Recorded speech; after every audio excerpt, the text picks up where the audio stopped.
Muy buenas tardes, mi nombre es Yoscari Pimentel Jiménez. A mí me corresponde hablar sobre los factores determinantes en el desarrollo psicológico.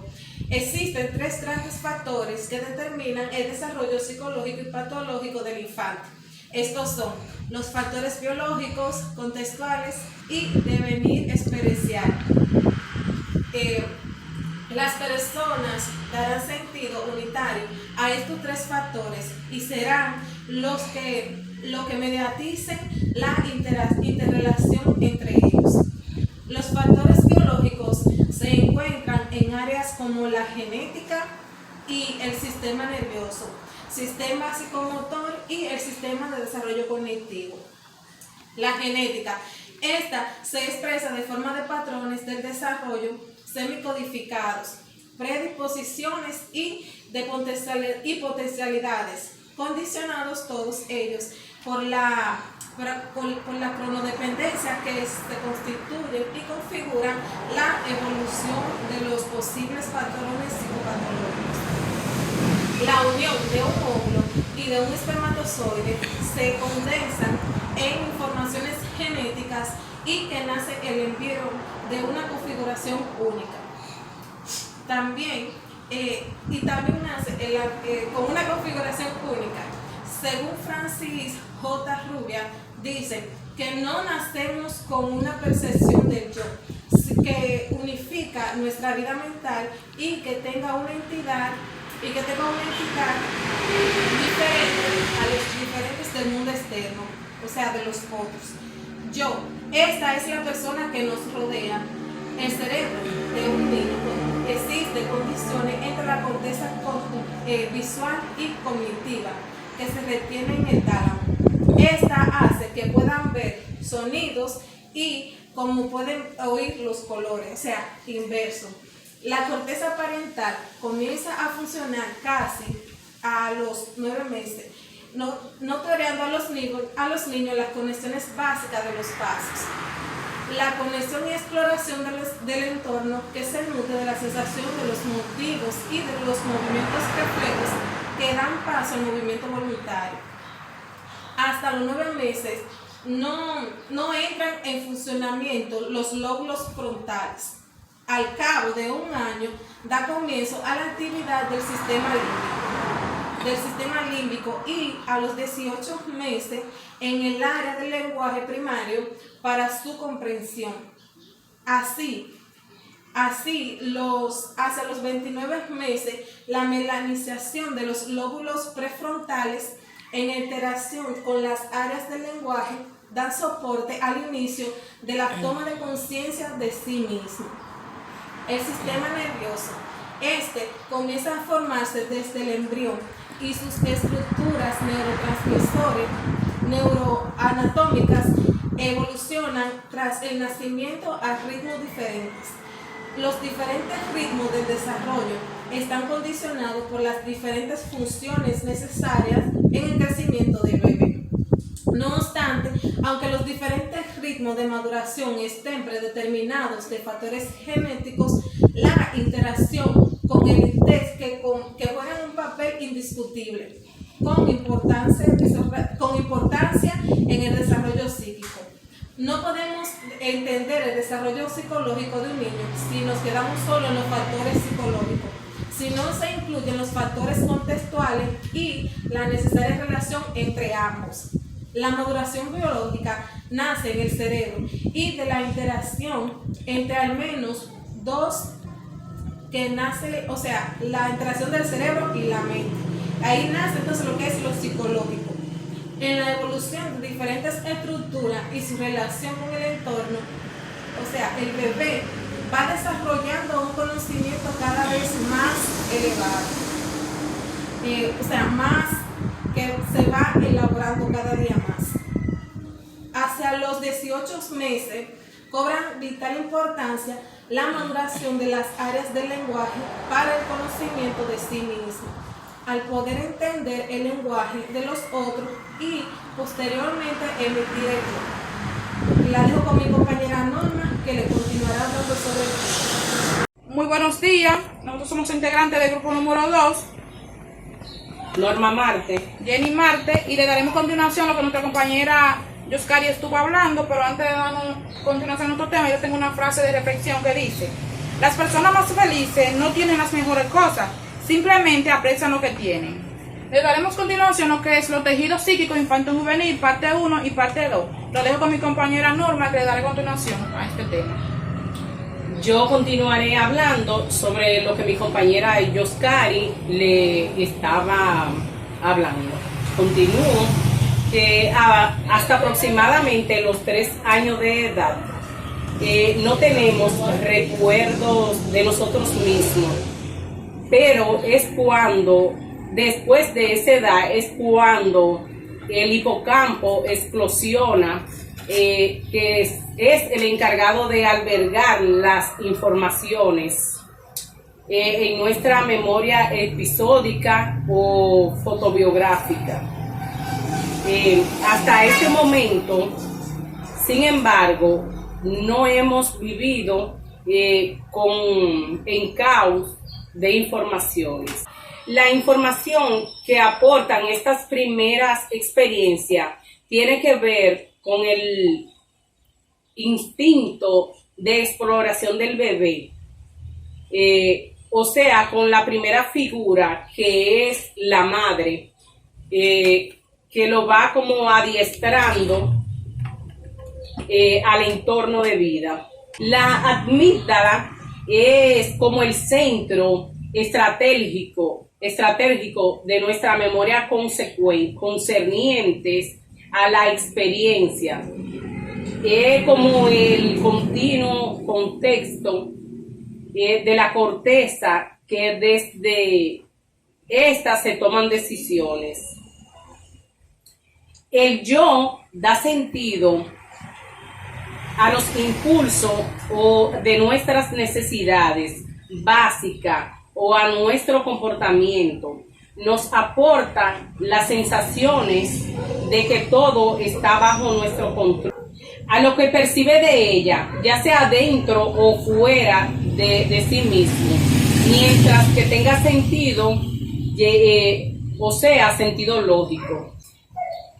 El otro es el padre o otra figura de mayor importancia en la crianza. Añade a las perspectivas de que se enfatiza la relación binomial yo-tú, enriqueciendo su crecimiento, incorporando la socialización, la maduración en sus relaciones con el mundo.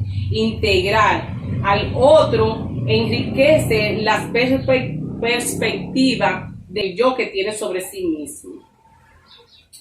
El microcontexto se relaciona con el ambiente o está constituido por la familia, especialmente por la madre.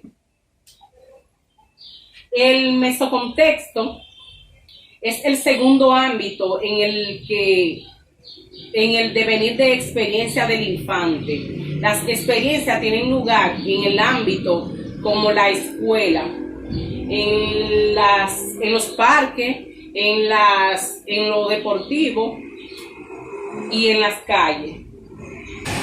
El macrocontexto, que lo tengo aquí, macrocontexto, que es el ámbito ya donde el niño abarca el entorno de las escuelas o en el ambiente social, donde ya está como relacionándose con personas más adultas. Es la relación de donde nacimos o en la que nos desarrollamos, en la cultura, el clima, la política, el ambiente de nuestra comunidad. La dejo con mi compañera Jenny, que les seguirá hablando con la parte número 2. Yo le daré continuación a parte número 2 de tejidos psíquicos infanto-juvenil, donde están las experiencias del aprender a vivir a través de las funciones psíquicas. Forman las masas que se construyen las organizaciones psicopatológicas, donde están las funciones psicoquímicas, son las de sentir a vincularse con los lazos estables. Estas son las que comunican a través de las 1000 posibilidades del mundo infantil. También son las que organizan un estilo afectivo en el conjunto de la personalidad, aprender a querer y a expresarse en sus sentimientos, igual que tienen las experiencias emocionales complejas. Algunas de las experiencias de aprender a vivir a través de las funciones psíquicas que es capaz de pensar el niño son las de interpretar el mundo que percibe o de ordenarlo en su interior, como puede ser emplear la inteligencia, conocer el mundo a través de los medios que le ofrece la inteligencia en un desarrollo progresivo, a igual que un conjunto de personalidad y de su personalidad y de su propio entorno. Igual que la comunicación vital integra un lenguaje hablado y comunicativo, no verbal, es decir, escrito, con diferentes contextos o juegos en compañía de muchas personas y que pueden ser a través de diferentes estímulos e interacción. Podemos observar que las experiencias aprender a vivir a través de funciones psíquicas que son capaces de moverse y controlar su organismo en el nivel del niño es moverse de una manera compleja, al igual que controlar su nivel de comportamiento. Pueden ser el interés de alimentarse, dormir, jugar, en contenido de su cuerpo, es decir, su organismo que posee funciones psicobiológicas. Es igual que la conducta psicomotoras, es decir, de movimiento y de alimentación o eliminación de esa conducta.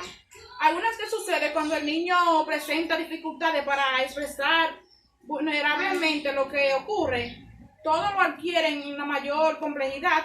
Algo que sucede en síntomas como la unidad de expresión patológica es la rara vez tienen un carácter patológico universal que conduce en su valor significativo el contexto clínico que se da en los casos concretos. Podemos decir que por su obesidad y facilidad en su capacitación y reconocimiento dentro de los trastornos mentales y síntomas como son la angustia, la tristeza, lo autístico, los comportamientos que van más allá del afectivo, crean en lo violento u otras conductas psicomotoras como son la hiperactividad o las hipoactivas. La psicología estudia los síntomas como el objetivo de revelar o descifrar la naturaleza de lo que está ocurriendo. Es por ello que los símbolos de esto obran como importante trabajo evolutivo, como son el clínico, también como una característica de estos síndromes son, uno de estos síntomas de estos síndromes son el silencio, menos escandaloso y tienen mejor prensa que lo externalizante. Dice que un papel de síndrome externalizantes protagoniza más a menudo la tipología del sujeto que consulta al clínico, ya que son más llamativos, molestos y socialmente se asocian con problemas como la dimensión psicopatológica. Es decir, que síntomas de este síndrome que se ven como más, se ven más llamativos porque son más silenciosos, que se ven más son los que son llamativos, molestos, socialmente se asocian con problemas como la dimensión psicopatológica, como el comportamiento que este adquiere a través de según va pasando cada etapa de ese problema. Muy buenos días, mi nombre es Vasca Rodríguez, soy integrante del grupo número 2 y les estaré hablando de lo que es el diagnóstico diferencial, dado de que la naturaleza dinámica del tejido y del adolescente que está en el contexto de desarrollo en múltiples contextos es estrechamente compleja y dedicada a establecer fronteras estéticas y universales entre dos mundos llenos de matices grandes con cuantitativas y cualitativas, como son la del plan de la salud y las enfermedades, de lo normal y la patológica. La información familiar en cuentos de la primera en llegar, cuando los comportamientos parecidos en el infante sorpresan los límites de lo normal, colocándose en el cuadro de la psicopatológico. En la relación entre la patología y la normal se da siempre en los ambos definiciones, aunque siempre la psicopatología debe ser normal. La antigüedad de la explotación psíquica y de la historia del propio interpretador en cuando se proyecta los efectos en el niño y de la familia traduce especialmente es una revolución como criterio de intención a inclusiones del mercado de la patología. El criterio de la normalidad podemos encontrarnos desde el marco de la estadística más comúnmente y empleada para edad de funcionalidades. El criterio de funcionalidad en que se resulta más interesante para los psicopatológicos clínicos en aspectos de la naturaleza, continente y discapacidad. Hasta aquí fue mi bella exposición. La dejo con mi compañera Jenny Marte. Muchas gracias. Buenas, yo le voy a hablar sobre el desarrollo evolutivo, problemas psicopatológicos menores y problemas psicopatológicos mayores. Los problemas menores son también llamados comunes, ya que son bastante frecuentes en el infante. Estos aparecen y desaparecen de manera espontánea y raras veces son el comienzo de un problema mayor. Su duración a veces pueden llegar a durar varios años, en ocasiones en la que el problema termina por afectar al sistema familiar, provocando a veces otros problemas derivados de este, como son las rabietas y las conductas explosivas. Algunos problemas psicopatológicos menores en el primer año pueden ser problemas de sueño, cólicos, chuparse el dedo. De 1 a 4 años está el tartamudeo, están las rabietas y el temor nocturno. De 4 a 6 años están las mentiras, la oposición, los miedos, los celos y la timidez. De 6 a 11 años están los problemas comportamentales y también están la timidez. De 11 años en adelante está el aumento comportamental disruptivos, como son la rebeldía y la preocupación en el entorno a la sexualidad. Los problemas psicopatológicos mayores, esto también se denominan problemas serios, graves o profundos.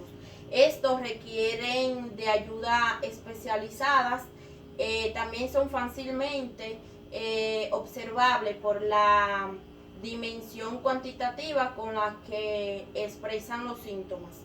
Estos comportamientos con sello propio de psicopatología mayor son los siguientes. Está la apatía, la tristeza y aislamiento. Están los comportamientos disociales, como la crueldad con los animales, con un amigo o con los hermanos. Están las dificultades en el aprendizaje. Está también la disfemia, que es un trastorno de habla que involucra problemas frecuentes con la fluidez normal con el habla. También está la disartría, que es dificultad para articular sonidos y palabras por una frase. Está la disfasia, que son trastornos del lenguaje oral que consiste en una falta de coordinación de las palabras y que se produce a causa de una lesión cerebral. También podemos encontrar el comportamiento de ideas en el área sexual, como abusos a otros.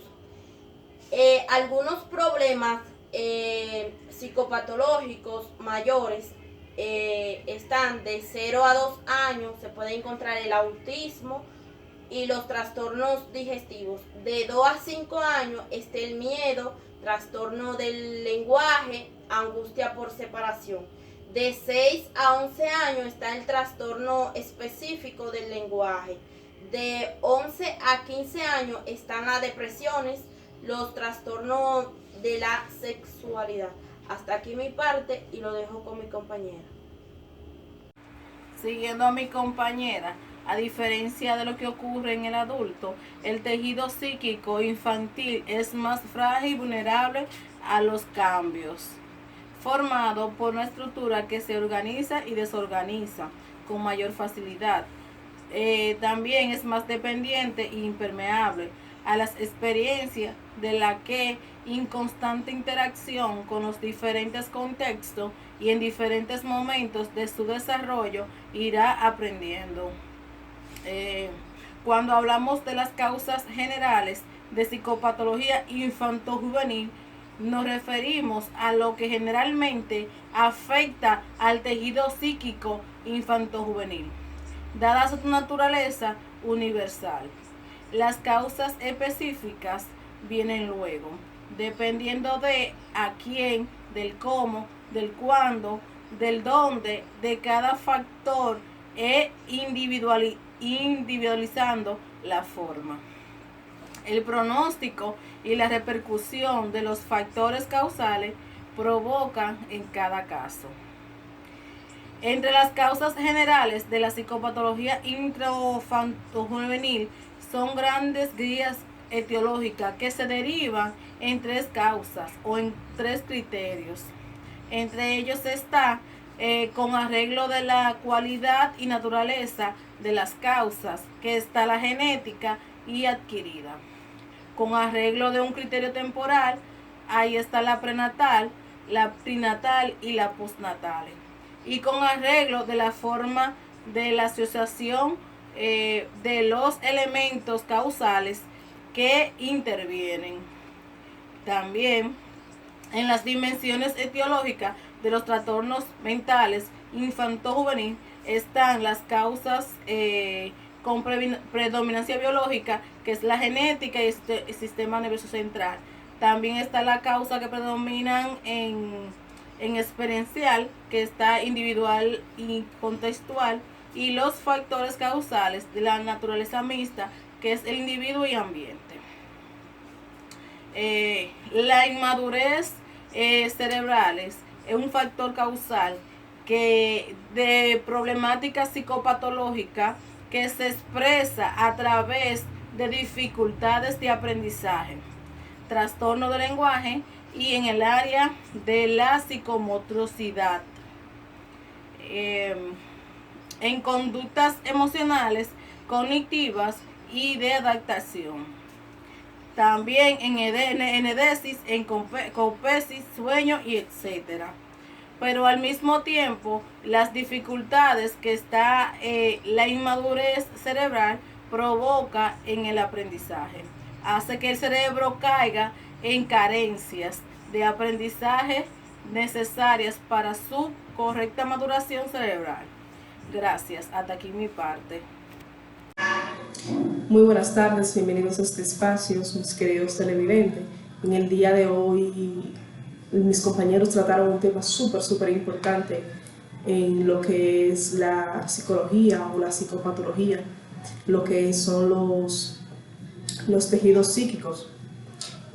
Podemos decir que esto es algo muy influyente en el ser humano, pero estoy aquí para darle continuidad a lo que algunas preguntas que nuestros televidentes nos han estado haciendo, los cuales serán desglosando por mi compañera Caroline, lo que son las causas predominantes de la experiencia, también sobre lo que es el fenómeno de la psicogenesis, el hecho de cuáles son los factores, de que el hecho de que las respuestas sean inadecuadas, o también que es el análisis del estudio psicogenético del individuo, que analiza la psicogenesis y cómo actúan los macrocontextos como factor causal, y qué son los factores de naturaleza mixta. A continuación estarían dando seguimiento a este proceso. Muchas gracias. En el día de hoy les estaré respondiendo las preguntas que me hicieron anteriormente. Y, por ejemplo, una de las preguntas que me hicieron fue que cuáles eran las causas de la experiencia. Y yo les puedo decir que según Sigmund Freud, afirmó que para considerar una experiencia vivida como traumática, ha de originar respuestas inadecuadas, colocando así a los factores experienciales en un lugar de suma importancia como causales de la psicopatología. También me estuvieron preguntando sobre lo que es la psicogénesis, y en pocas palabras, por así decirlo, podemos decir que es alguna experiencia vivida por el niño que puede facilitar la formación de organizaciones psíquicas psicopatológicas. Existen factores del hecho de que las respuestas sean inadecuadas para depender de esta, que son los factores, por ejemplo, como el valor, que es el significado e intensidad que tiene para un niño concreto la vivencia, la edad y en el momento del que desarrolla la maduración en que se encuentra la persona del niño y en el momento de la experiencia, las circunstancias anteriores y posteriores a la experiencia. También una de las preguntas que me estaban haciendo era ¿qué analiza el estudio psicogenético del individuo? Y analiza el perfil psíquico de que el sujeto parte para posicionarse ante de los eventos con cargas traumáticas. De esta forma, el nivel de adecuación de las respuestas a la experiencia traumática. La psicogénesis analiza al individuo como posibles causas de patología psíquica. Lo social génesis, por su lado, analiza la experiencia psicosocial que tiene como clave la influencia y participación activa del meso y del macro contexto. También nos estamos preguntando sobre cuáles eran los factores de los tipos de experiencias de origen familiar. En el origen familiar existen muchos factores. Está lo que es el apego negligible, también la ausencia de estimulación afectiva, sentimientos de pertenencia y protección, también sentimientos de pertenencias, protecciones, ausencia de límite según sus oportunidades, situaciones de adaptación, hijo de madre fallecida en su parto, ausencia del padre, mala convivencia parental o un hogar roto. También las habilidades en lugares aislados, constante cambio de residencia de un lugar hacia otro, la hiperprotección ejecutiva o gratificante, no dejarle hacer nada o no dejarle de gratificar de manera constante, rechazo exclusivo de un hijo o clara preferencia de uno de los hijos de otro. También me estaban preguntando que cómo actúan los macros contextos como factor causal del problema psicopatológico. Y podemos decir que actúa a través de modelos sociales más o menos coherentes, culturales o más o menos opresoras, económicas más o menos activas o ambientes ecológicos o más o menos favorables. También tenemos cuáles son los factores de naturaleza mixtas. Estos podemos decir que reúnen algunas de las experiencias mixtas del individuo, contextos decisivos en el desarrollo psicopatológico. En edades tempranas, como las reacciones con carencia de elementos necesarios para el desarrollo del aprendizaje desfavorable de las funciones corporales. Los alimentos, experiencias de abuso y maltrato de carencia de afectividad, ambientales, hostiles en la familia, de enfermedades padecidas por el niño o sus familiares, de factores socioeconómicos como el desempleo. Muchas gracias por acompañarnos en este espacio. Espero que hayan entendido todo lo que nuestros compañeros anteriores le estaban comentando sobre lo que son los tejidos psíquicos de una persona. Muchas